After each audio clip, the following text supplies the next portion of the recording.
Just kind of wandering around Kathmandu near Kathmandu's Durbar Square.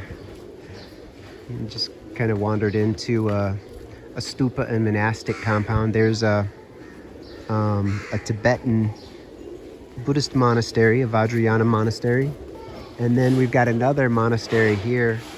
And I don't know if this is a Newari Buddhist monastery called Dharmakirti Bihar. I think Bihar is related to the word vihar or vihara, which is the word used for monastery from ancient Sanskrit, and I believe also Pali. And then Bihar is derived from that, and that's where you get the state Bihar. In India, it's named after Vihara, and I believe it's related to Nalanda University. And there were so many monasteries in the Bihar region, and Nalanda was very important, and that's also where Bodh Gaya is, and a number of important places associated with historical Buddha. So this might be, and then I believe here in Nepal, they call, in Newari, they call them bahals. So the word vihar becomes bihar and then becomes bahal or something along those lines. And then so over here, I'm not sure which school this Tibetan monastery is associated with. It's called the Drugong Jengchup Choling. Totally apologize to the Tibetans for mispronouncing that so terribly. But I went inside briefly, and a lot of children are learning the sutras, and so that was very cool to hear them reciting, and just a little taste of maybe one of the little schools associated with Nalanda and Vikramshila in ancient times, just for a moment. And then it looks like a shrine hall perhaps, and it's got the checha or the umbrella on top, and then the sign of steps to enlightenment beneath it. And then on top of the monastery, you've got I'm not sure what those are called, but the 3 prongs. You also see those on Hindu temples, interestingly. And then looks like a pagoda there. It's being rehabilitated. Hello, pigeon. Namaste. How are you today? You got a lot of votive stupas here. I believe the votive stupas, and there are quite a few here in Avadra. So the votive stupas, some of them have yonis underneath them, which is quite interesting. Like this one right here in the front with blue-haired Buddhists. I don't know if those are medicine Buddhas. I think. But the votive stupas, I think that those are made by devotees or paid for by devotees to accumulate merit. But I think sometimes, and I could be, correct me if I'm wrong and put additional information. I think sometimes they might have the ashes or the relics of certain teachers, especially if they place them near an important stupa. And I think I seem to remember that in some cases they might actually bury certain old scriptures underneath them after they have begun to be worn out from usage, and after recopying, then they would perhaps put them under a stupa. Now I could be wrong about that, so correct me if I'm wrong about that, and provide the correct information if you would, please. So I'm not sure which stupa this is. You've got the prayer flag strewn.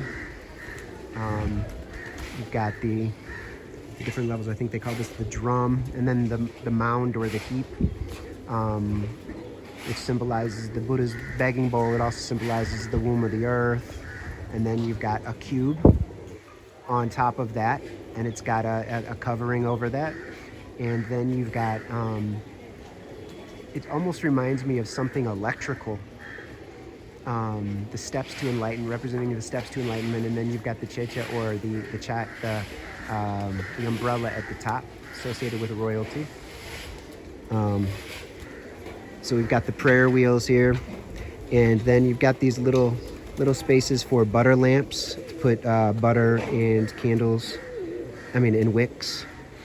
And then there are a number of images carved into the stupa, the base here. And then there'll be little shrines. Sometimes you'll see protective deities, Garuda holding 2 naga. So this is Akshobhya Buddha.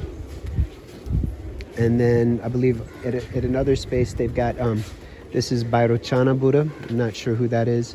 I think this symbolizes time devours all. So it's related to impermanence.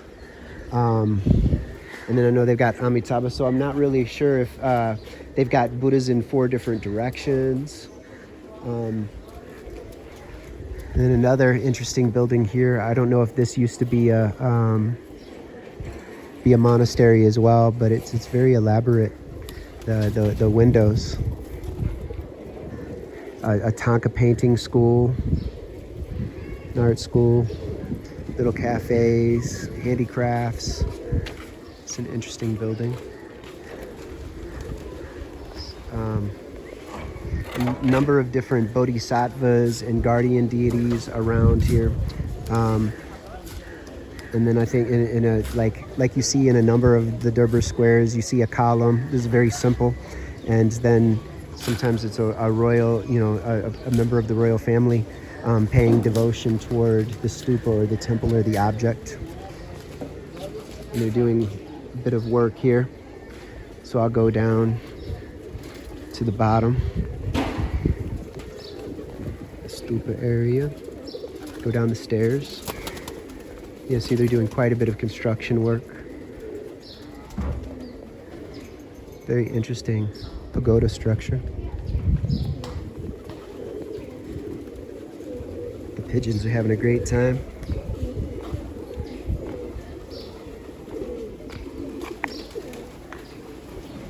And there's another votive stupa with a lingam, not a lingam, with a yoni underneath it, which is interesting.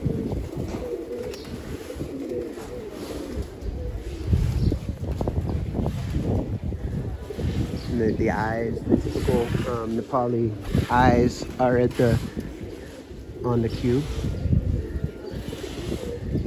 And I guess that's associated with Newari Buddhism, which is a Vajrayana style of Buddhism that helps to transmit the final flowering of Indian Buddhism into Nepal. And perhaps there was some back and forth, but I'm not knowledgeable about it. I'd like to know more. So I think this is one of the bahals, the old monastery grounds. Go ahead and draw this to a close. But I like the windows here. Very beautifully carved. It looks like the pigeons like it too.